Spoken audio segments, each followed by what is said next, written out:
What is up, everyone? In this video, we're going to be coding the Lost Countdown Timer using JavaScript, jQuery, CSS, and HTML. By the end of this video, we will have a web page that looks like this. Flip over to the dev mode, gives us some options. Mode dev, timer, it's counting down here in seconds. We can play all of the various sounds. We can roll the glyphs, and we can reset the timer. Every 108 minutes, you have to enter the numbers into this console. Before we get into coding, gotta make sure you're wearing your Dharma shirt, and of course, you gotta crack open a Dharma beer. Kinda tastes like Miller Lite. First thing we wanna do is set up our lost timer folder inside of our www directory. Inside here, we're going to create our index.html file. We're also going to create a JS directory, a CSS directory, and our assets folder. I'm going to copy over the assets first, copy over my glyphs folder. In here we have all of the glyphs required for once the timer hits 0. Alongside the glyphs folder, I'm going to paste my sounds folder. These are all the sounds we'll be using at different times during the countdown. Then in the JS folder, I'm going to create a lost-timer JS file here. Moving up a level and into our CSS directory, we are also going to create a lost-timer CSS file here. We have 3 files that we're going to be coding in. The rest are assets. I'm going to go ahead and open the index, the JavaScript, and the CSS file in Sublime Text. I'm going to begin in the index.html file. In this file, we're going to be creating the container right here that holds the timer, the console down here, and our links. Give our page a title, add in our meta tags. Then we're going to include jQuery from the Google hosted libraries. After the jQuery, we're going to include our own losttimer.css file. This is going to hold all the styles for the timer, not for the index page. For the index page, we're just going to throw those styles right here inside the style tags. Then we need to include our losttimer.js file. This will be a JavaScript object that will handle all of the timer's functionality. And then in our index file here, we are going to do our own JavaScript where we actually create a new timer with our object on page load. Now we can get to the body. We're going to start creating our lost timer container. This is going to be the rounded section that has a little glow on it. For our mobile, we're just going to bump the width down to 287 instead of 692. We're going to set up the A tag and of course the body of the page. A tag is going to get a color and a text decoration of none. On hover, it's going to get a text decoration of underline. Our body is going to get a dark background, no margin, no padding. Give it the good old font family Helvetica, and make sure we hide the overflow X. Back down in our body, we're going to create our console container. This is going to be the area where you enter in the numbers. Inside the console container, we're going to create a console prompt div. Right after the prompt, we want to create an input field. This is the actual input where you will enter the numbers. The console input gets a width of 100% minus 50 pixels because 50 pixels is the width of our console prompt. Then we style up our my console input. We use a no outline, no border. This way it blends right into the background so it looks like a console input on a computer. Create a container div, give it a class of timer modes. Inside the timer modes, we're going to give a div container for each timer mode. And inside here, we're going to do hrefs for dev mode and an href down here for live mode. This will just append mode equals live or mode equals dev to our index file. Then up here in our script tag, we will handle that when we're creating our lost timer. And the only style we have on our timer mode is just a margin of bottom. Let's check out our lost timer and what it looks like. Here we have our container that will contain our countdown timer. We have our console here.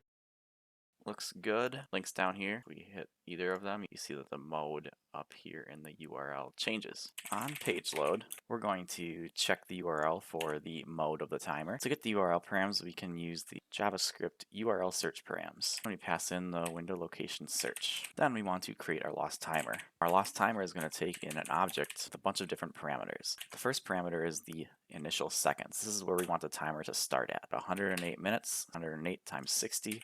Will give us the seconds. Then we want to specify the mode we want our timer to be created with. Here we can just call urlparams.get and then search for our mode variable. After that, we're going to specify the height of our timer.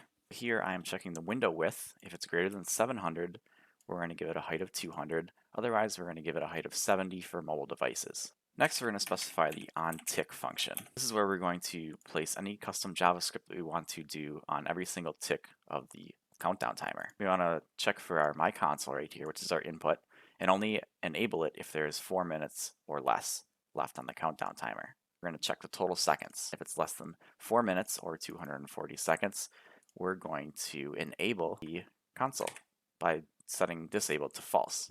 And then we also want to make sure that we focus in on that input element. Otherwise, we're going to set disabled to true. Then we just need to create a container div for our lost timer. Inside here, we'll create a class lost timer. Now we have a container div for our lost timer to work in. Now we actually have to write our lost timer object. Over in my losttimer.js file, I'm going to create a lost timer object. First thing we're going to focus on is a constructor function, which is the function that gets called when we create the timer. Our new lost timer right here is going to pass in all of these arguments to our lost timer function right here, args. We need access to the object itself. Then we're going to save our container class. This is the class over here that we specified the lost timer to use. We're also going to save this into a CSS class with a dot in front of it. We will be using this a lot with jQuery when targeting the container div.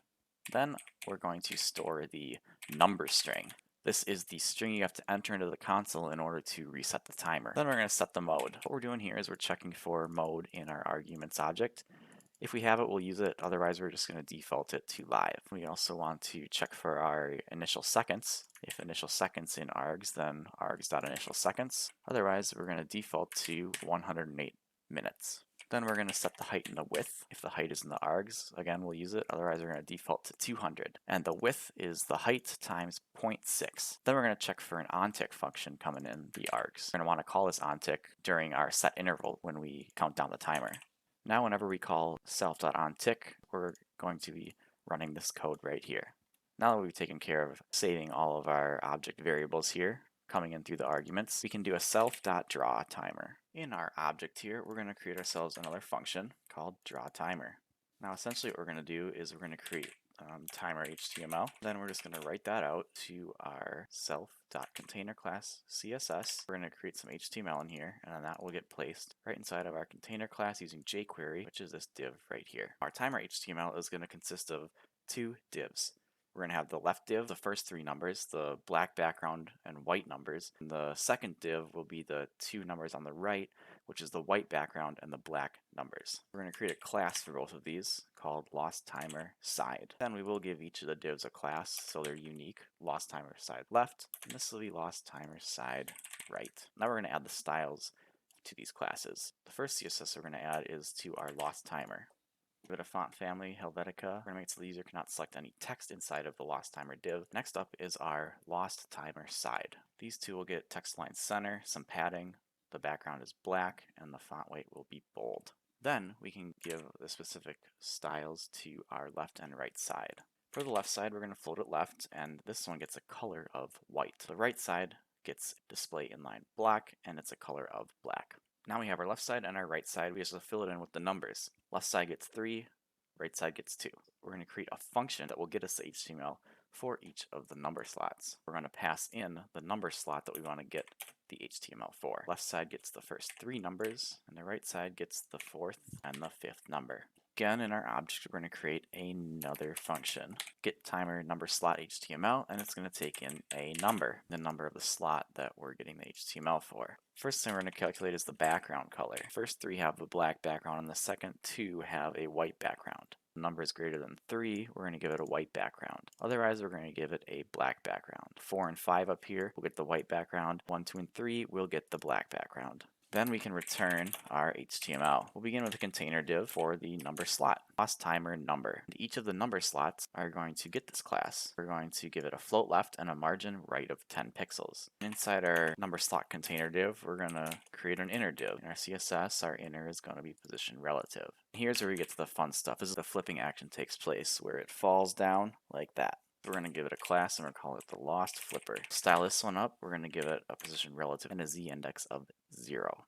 Then we're going to give it a class specifying the background color. Then we want to give each of these flippers a unique class. We'll call it lostTimer-number the number that we pass in. Inside of our lost flipper, we're going to have 2 spans. One is going to contain the next number, and we're going to have a span for the previous number. We got the lost flipper number on both of them, and then we're also going to give them a unique class so we can target the next number and the previous number. Style up the lost flipper number, and we'll style up our next flipper. Now inside each of these, we're going to have 2 containers. Here we have our lost flipper number before. Inside of this we have a table and a table cell. This way we can position the number vertically in the center. We're also going to place this same div inside of our lost flipper previous. Then the second div inside here is going to be our lost number after. In our lost flipper previous, we also have the after.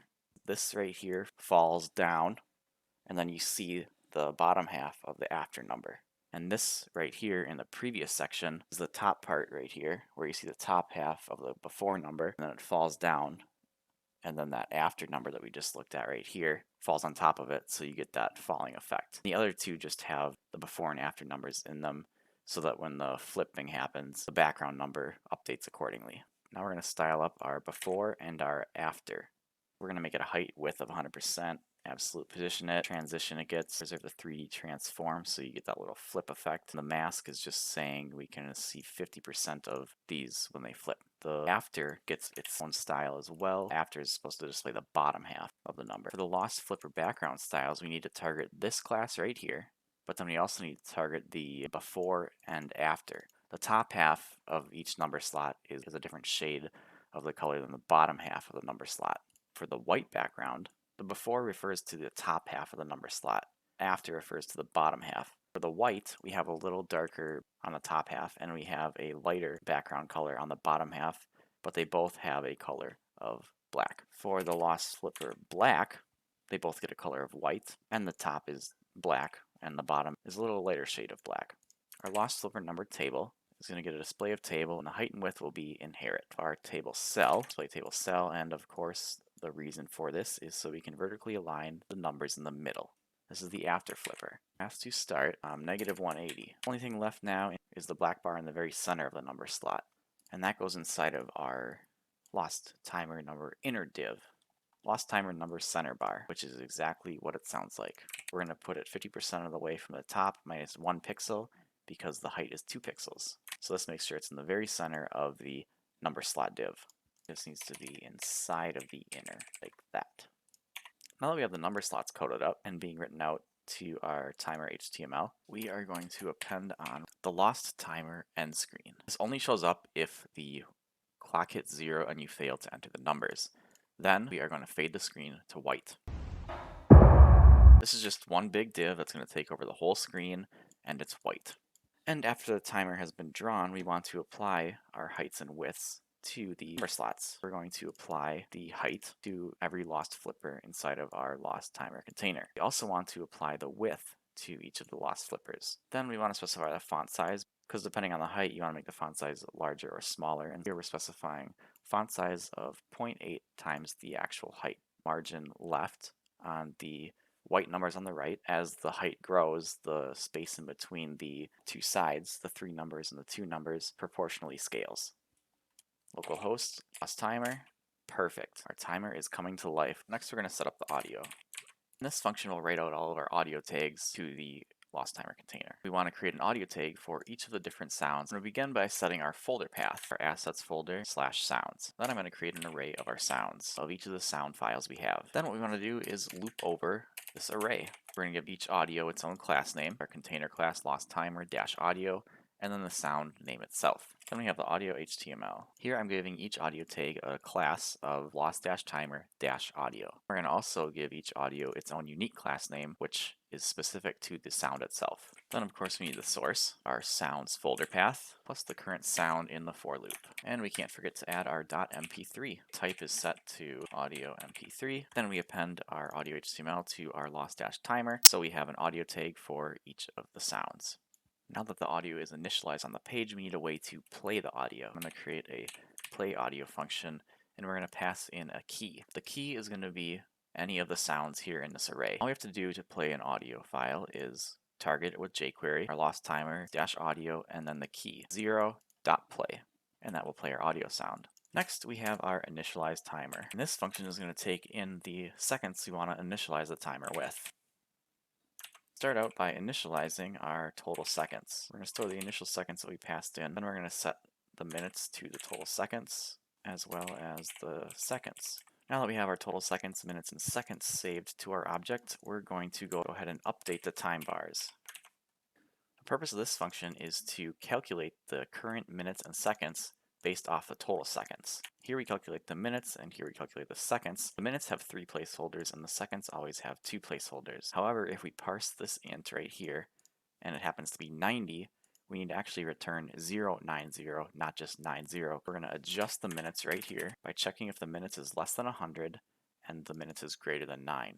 That means we have a 2-digit number and we need to append on a 0. Otherwise, we're going to check if the minutes is less than 100. We're going to add 2 zeros onto it. Otherwise, we're just going to use the current minutes. Here, if it's less than 100, it's actually going to be less than 10, because if it was less than 100 or greater than 9, it would have fallen in here. Then we get to update the seconds. We just have to check if they're less than 10. Then we know we're in a single digit, so we need to add on a 0. Now we want to parse out the numbers 1 through 5 in their slots from the minutes and the seconds. Number slot 1 is going to be the first character from the minutes string. Then we can do number 2, same for number 3. Number 4 will be parsed from the seconds, and number 5. Now our object has all of the numbers, slots 1 through 5 stored and what their current value should be. Now we're going to actually update the numbers in the UI. This function is only responsible for updating the numbers inside of the HTML we wrote inside of our number slot HTML. We're going to target the lost timer number dash number, which will be 1 through 5, the lost flipper number table cell within each timer number. Here will be updated, here will be updated, here will be updated, and here will be updated as well. Now the flag that we passed in is called isRandom. This is for purposes of resetting the timer. When we do the reset timer, we want to call update numbers, and we want to have a bunch of random numbers flip in all the positions. Now we're going to specify false and use the numbers that we calculated right here. The min-max numbers for if we are specifying true are 0 to 9. Those are the random values that could be placed in each of the number slots. Like I said, we're going to target our class dash number dash, and inside of that number slot, we're going to target our lost flipper number table cell, and then we're going to create the HTML. Num1 HTML, we're going to check for if it's random. If it is random, we're going to do self.get random number. Otherwise, we're going to use the self.num1. I'm going to create our random number function here for use later. Our getRandom function is really simple, just a one-liner. I'm taking in a min and a max number, do some JavaScript on it, and we're going to get a number in between the min and the max, including the min and max as well. First number slot has been taken care of, and then we're just going to do this for each of the other number slots. 2, 3, 4, and 5. That is our update numbers function. Refresh our page here. Initialization complete.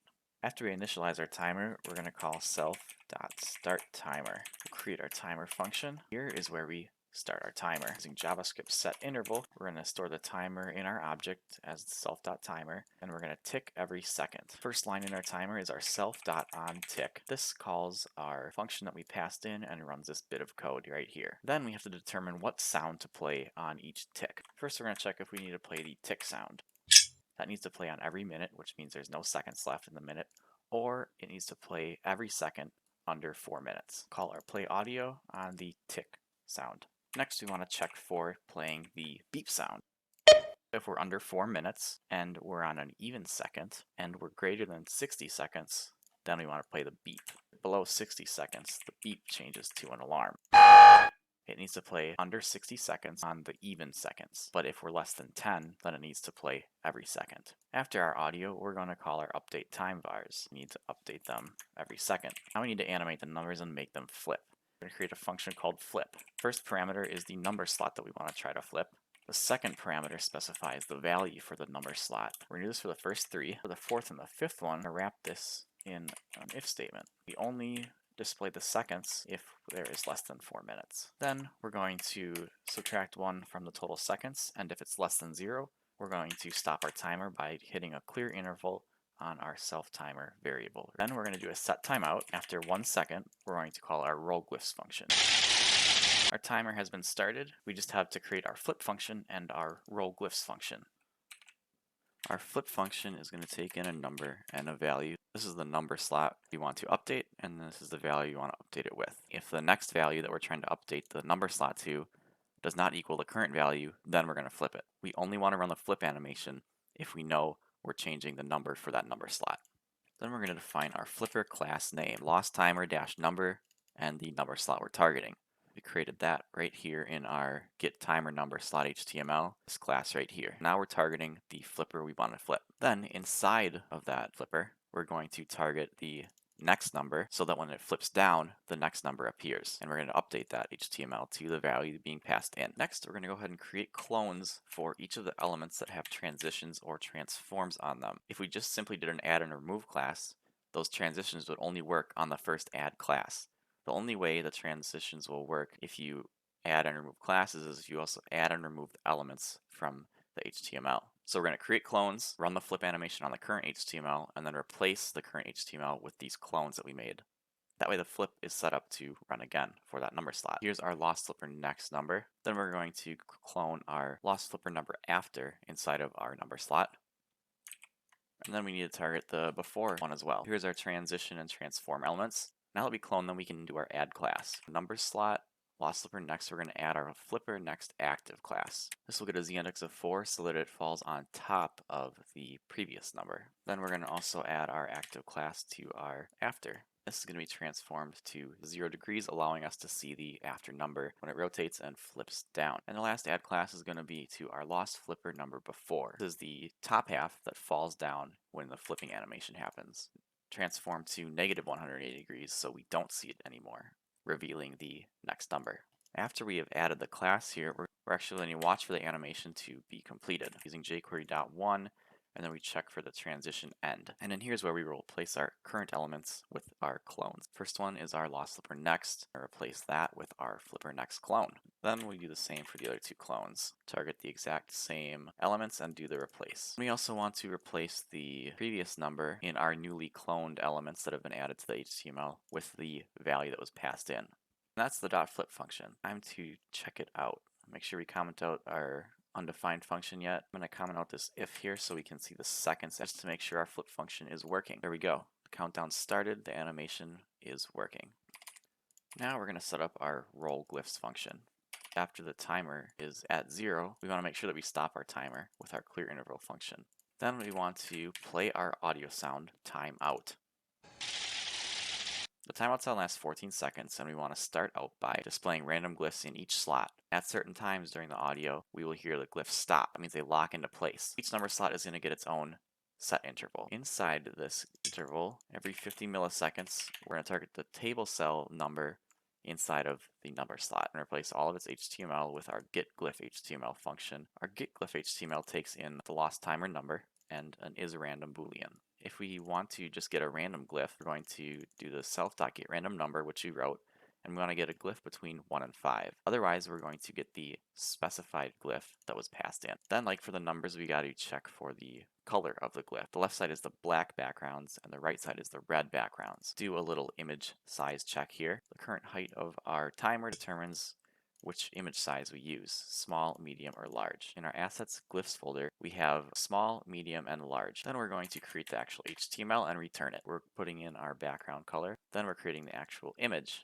with the source assets glyphs h dash glyph number dash glyph color dash size. And in our CSS file, we will define these classes right here. We have our red background and our black background for the glyphs. We also want to make sure that the image that we're returning is going to be the height 100% and width 100% of our number slot.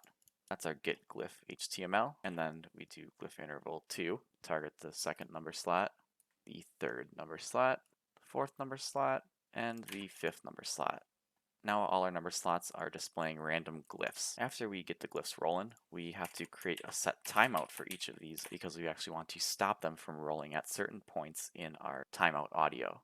The first glyph stops at 10.5 seconds into the audio, meaning we want to clear the interval so we're not randomly generating glyphs for the first number slot anymore. And then we want to set our first number slot to be non-random, and we want to actually call out the first glyph. After 10.5 seconds, number slot 1 stops randomly displaying glyphs and stops on glyph 1. Glyph 2 needs to stop at 12 seconds. This is the final glyph to stop randomly generating. We replace it with the second glyph. And then we're going to call our system failure function, which we will create. Our third glyph stops playing at 7 seconds, and we lock it in with the third glyph. Fourth glyph stops playing after 6 seconds, and we lock that one in. The fifth number slot starts playing after 8.5 seconds. Clear the interval and set the glyph. We run these random generated glyphs for each of the number slots until they hit their timeout. And when they hit their timeout, they stop randomly generating, then they lock into one of the glyphs. 2 being the last one to lock in, where we will continue with our system failure. Instead of waiting 108 minutes to test this out, I'm going to hop over to my index file and we're just going to do 0.1. We'll start it at 6 seconds. 1, roll the glyph. All locked in. On to our system failure. Uncomment that out. We begin by kicking off our spin up sound. On top of that, we're going to play our discharge sound. Now we got a couple layers playing. On top of those two sounds, every second, we're going to play the system failure sound. System failure. Then we're going to add the timer shake to the body. Run this animation every 0.5 seconds infinitely. I'm going to copy this keyframes here that I just got from, I think it was W3 Schools, that just makes it shake. Now that we have our world-ending scenario set up, we have 2 timeouts to set up. First timeout is going to come at 36 seconds. Here we want to stop the system failure sound, and we want to do a remove class on the shake, the calm before the storm. We have one more timeout, and that is the end, the thud timeout. This will come 10 seconds later. We're going to show our end screen. Showing our end screen doesn't do anything because we set its opacity to 0. So what we're going to do is we're going to add on a jQuery animate, and we're going to do opacity to 1, and then we're going to specify how fast we want to make it fade to white. Then we just have to play the lost thud sound and game over. Alright, it's time to check it out.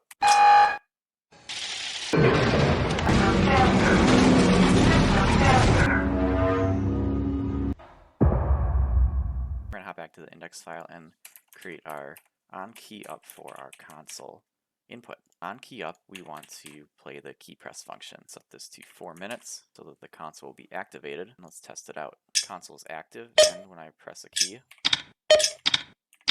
hear our key press sound. Then we're going to implement our if check to see if the timer can actually be reset. Checks for the enter button, and then it's going to check for our number string equal to what's in the input field. If these conditions are met, we're going to clear out the console, disable it, and call it timer.reset to clear our reset function.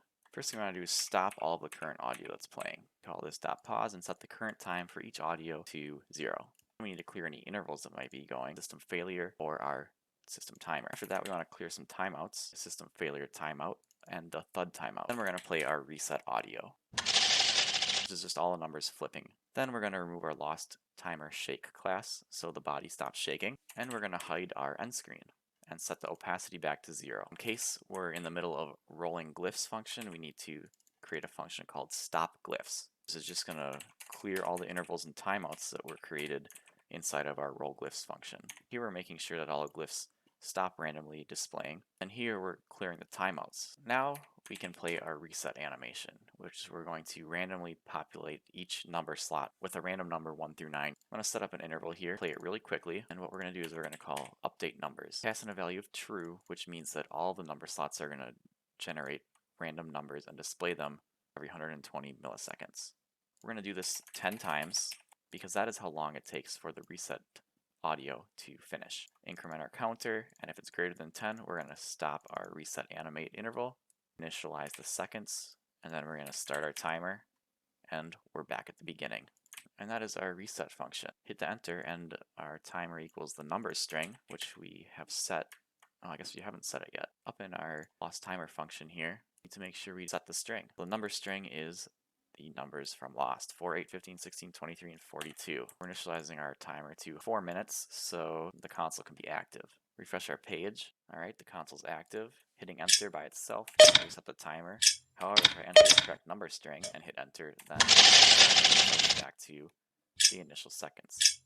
Last thing we're going to do is implement the dev mode. We have our mode being set right here. Now we want to do a few things differently if we're in dev mode versus live mode. In our draw timer function, underneath the timer, we want to draw out our dev links, which displays the timer in seconds, a way to toggle the sound on or off, a link for resetting the timer, and you can then play all the sounds too if you like. We're going to create our variable dev HTML, and then we're going to add that to our lost timer. First, we're going to create ourselves a container class for all of the dev stuff. And give our lost timer dev some styles, and we're going to display out the mode dev. Make the main text inside of the dev container white, a margin of 20. Then we're going to specify a div to display out the seconds. This will display the minutes and seconds of the timer, just not styled up. And to get this to populate, we need to head over to our start timer function, and right under the update time vars, we're going to say if dev, then update our timer with our minutes and our seconds. Then we're going to add a toggle sound function. This will toggle the entire sound for the page on or off. We're going to give our dev actions a different color so you know that you can click on them. Then we're going to give ourselves a reset timer option as well as a roll glyphs link too. And then we're going to add on our onClick functions for the HTML we just added. Our reset onClick, we're just going to call reset. For roll glyphs, we're just going to call roll glyphs. And then the sound toggle, we needed to get Boolean for the audio. And if it's muted, unmute it. If it's not muted, then mute it. That's the dev section for our draw timer. Now inside of our setup audio function, we're also going to do a dev check because here's where we have our sounds. So we want to loop over and create a link for each of them. Do an if dev check right here. Create our sound HTML here, lost timer dev action, and it's going to be a unique class here depending on the sound name. Add that to our dev container. Once that has been added, we need to create our onClick for that sound. Targeting the sound that we just created, onClick, we're going to pass in the sound to play, and then we're going to call our play audio function. Now we have all the sounds here available to play.